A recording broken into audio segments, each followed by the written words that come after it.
Let's talk about the one thing every CEO struggles with at some point: managing people. Leading a team isn't just about delegating tasks, it's about creating clarity, expectations, and accountability. And if you don't have the right management structure, your team will feel just as overwhelmed as you do. Hi, I'm Megan Schwan, your accounting sidekick, CEO of Sidekick Accounting. And today on the Profit Points podcast, we're breaking down how to build a stronger team without micromanaging or burning out.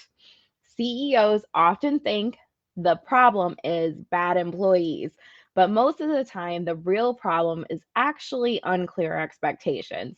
People want to do good work, they just need to know what good work actually looks like. And trust me, this is a lesson I have had to learn the somewhat hard way over and over again in the 12 years that I've been in business. Because the fact is that setting expectations can be really tough. When your team operates without clarity, everyone loses time, money, morale, and trust. But don't worry, I've got 3 leadership shifts to talk and walk you through today that make leading a team a lot easier. So, leadership shift number one is to put together clear KPIs, not guesswork. Each role that you have in your organization should have about 1 to 3 measurable outcomes. KPIs give direction and they eliminate awkward check ins. It just makes things a lot clearer in the moment. And clarity removes about 80% of the stress on both sides. So, how do you figure out the right KPIs? I know this is something that I've also struggled with along the way, but here's a simple 3-step method to help you figure this out. For the first step in this process, you want to define the purpose of the role. Ask yourself questions like, why does this role exist? What results should it produce? Not tasks, results. And that shift can really help a lot. So, for example, bookkeeping firm, right? For a bookkeeper, one of our metrics is accurate books delivered on time. So if their reports get out on a certain time, that's a KPI for that position. For a salesperson, it could be the number of qualified calls booked. What is the goal there? What's the expectation? What is the result of their efforts? Getting a certain amount of qualified calls booked. For admin, maybe it's client experience consistency. That could be measured with surveys or communication times, like have the respond within a certain amount of time. So think about what is the result of the position that you need and figure out what that looks like. What's the purpose of the role? Identify then 1 to 3 of those outcomes that prove that the role is working. So ask yourself, if this person is doing their job well, what would you see? What would I see? So again, going back to the bookkeeper, it would be maybe 100% of the accounts reconciled by the 10th of each month. For sales, maybe it's 5 qualified calls booked per week. Admin, 24-hour response time to client emails. So think about what the result is, and then what is the metric or the measure of success that you want to get from that. These are not tasks. Again, they're measurable indicators of success or key performance indicators, which is what KPI stands for. Okay, and then step number 3, tie each of those KPIs to a business priority. Ask yourself, how does this KPI help the business be more profitable, efficient, or stable? It needs to help move the business forward. If it doesn't, it's the wrong KPI. KPIs should feel simple, be easy to track, and then connect the bigger purpose. If you need more than 1 to 3 KPIs for a role, then the role itself is probably a bit unclear. And then hold on to this process, put it in your back pocket because KPIs are something you absolutely need as a successful and sustainable business. And again, we'll reiterate this at the end. Okay, so leadership shift number 1, let's just reiterate, is to get clear KPIs, not be guessing what success looks like for that position.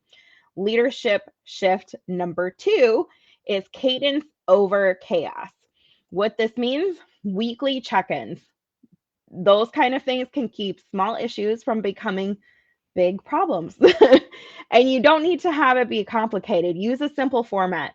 What's working, what's stuck, what's next. And ask your team members those different questions, review with them so that you can get clear on what's happening and what's needed so that they can feel supported. Consistent rhythm builds trust and safety, so make sure you really make this a priority. And you don't need this to be a 60-minute meeting. It could be a 10 to 15 weekly rhythm with all of your direct reports to make sure things are progressing and people are not getting stuck and they're being supported with what needs to happen. And also keeping you involved and maybe not involved, but updated, clear on what's happening. This rhythm prevents surprises. It keeps your expectations aligned on both ends, and it makes accountability feel normal, not scary, which is an important part of management as well. And then leadership shift number 3 is accountability with support. So accountability sometimes can feel like a ick word, a harsh word, but we have to remember and we need our team to know that it's not punishment, it's partnership. And that's really what the goal is. Before you assume that your team member is dropping the ball, you want to make sure that you're asking yourself, are they unable? Is there a skill or capacity issue? Are they unclear? Expectations or direction issue? Is there something going on there? Are they unsupported? Is there enough resources? Did they get enough training? Or there were tools missing? Now, let me tell you, on this piece, we've had some bumps in the road with some of our employees because they were not performing the way that we needed to. But when we dug a little bit deeper and had real conversations, we were able to understand that we didn't have enough training because we made assumptions that when people were coming into the business that they already knew how to do certain things in certain ways, and you can't assume that. So make sure you have resources and training for everything that's happening within your organization, especially like specific to those positions, because it could be as simple as like how to manage email. Like, believe it or not, some people don't know how to do that. So if one of their main responsibilities is managing email, you may have to have an SOP in place for this is how you need to do this. Some people are really good about making SOPs themselves and figuring out their own work, and some people are really good at following directions. So even just having that in place can really help avoid a lot of issues. So think about those 3 things. Are they unable because of a skill or capacity issue? Are they unclear because of expectations or direction? Or are they unsupported because of resources, trainings, or tools that we're missing or are missing? This reframes the conversation from blame to improvement. Now, instead of you being like, you aren't doing this right, you're asking, how can I make you successful, right? Because we want our team members to be successful. This is a great way to do that. You can start the month with that. What support do you need to be successful this month, this week, today, whatever it might be? Having that conversation makes it something that is regular, it's common, and like I said, makes it not awkward, not ick, by having that piece built into it. And a lot of times that question changes everything. It gives them ownership, but then it also gives you visibility. So when you keep that check-in cadence consistent, accountability becomes part of your culture, not something you have to chase. So action plan for the week. Choose one role from your team or about your team. Run it through the 3-step KPI method, which again is, why does this role exist? What 1 to 3 outcomes matter the most? And how does each tie to business priorities? Then introduce it in your next weekly check-in. And if you don't have a weekly check-in, put that on the calendar too.